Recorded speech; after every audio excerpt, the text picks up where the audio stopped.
vigade vähendamist ja tegevuste kiirendamist aitab väga hästi kaasa see, kui meil on ostuartiklid korralikult kirjeldatud.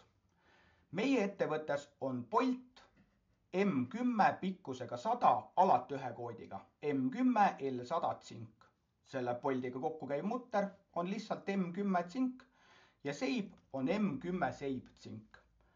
Jällegi, me tellime neid Bolte, mutreid ja seibe 3 erinevast ettevõttest. Ettevõte B, C ja E.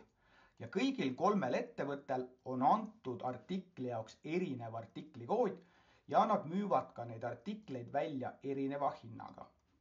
Kuidas vältida olukorda segaduseks ja kuidas kiirendada ostutegevuste protsessi? Teeme selle läbi. Teeme ühe ostutellimuse ja ütleme, et me vajamegi täna M10 mutrit, 10 tükki, M10 seibi, laia, 20 tükki ja M10 Bolti. Vajame ka 10 tükki. Ja siit on väga hästi juba näha, et meie ettevõtte artiklikoodide nimetused kuvavad siia ilusti välja, aga tarnija artiklikood on tühi ja samuti ei ole summasid. Juhul, kui ma lähen nüüd tarnija välja ja kirjutan siia ettevõtte E, siis ta küsib mu käest, et kas me soovime hinda, tarnija artiklikoodi ja käibemaksukoodi uuendada. Ütleme jah.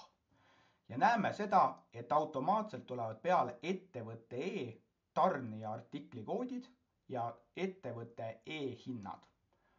Salvetame selle ostudokumendi ära ja kontrollime korraks ka ostutellimuse väljaprinti.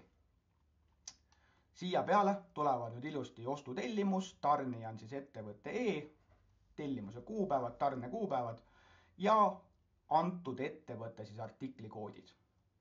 Kui me nüüd sooviksime muuta tarnijat näiteks hoopis ettevõtteks B, tekivad siia samad küsimused, kinnitame info ja näeme seda, et tarnija artiklikoodid muutusid, summad muutusid.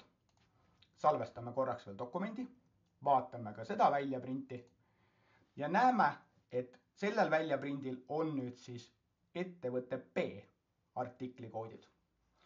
Ja sellest tulenevalt, kui me saadame oma tarnijatele selliseid dokumente, kus on peal nende artiklikoodid, on väga tõenäoline, et te saate oma artiklid kätte kiiremini, kuna ka teie tarnijad suudavad neid kiiremini ja täpsemalt komplekteerida.